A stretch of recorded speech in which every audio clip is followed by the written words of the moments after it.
Magdubyuhan ay nga sakay sa motorsiklo pilason sa ginhit at hit and run sang tricycle sa Bacolod City. Yaring nagratsada nga balita.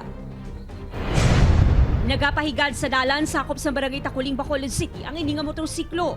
Sang hinali ginbungguan sang tricycle nga madasig ang pagpadalagan.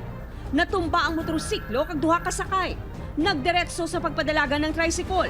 Nakaagom sa mga pila sa lawas ang nagamaneho nga si George.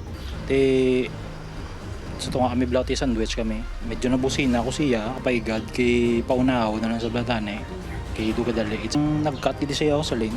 Nakaagom sang bali ang nalikod nga bahin sang lawas ng nobya ni George nga nakaangkas sa iya. Kulbaan na kami sa motor. Imagine, hindi na ako kalakat, hindi na ako kapungko. Ipiliton ko pa magkatuad-adlaw sa work. Tapos ka na to bangon, yun lang kami. May ginauyatan na nga kopya sa CCTV ang kapulisan na matumod ang driver ng tricycle nga nakabunggo sa motorsiklo. Nag-post na isang mga major injuries sa mga biktima. Kung kasi may makita, man lang ako kilala, nag-advise naman kita mga follow-up niya para ma-request na natin dito sa LTO sa show cause order. Upod kay Herald Ekang, Aileen Pedreso ang naga. Ratsada!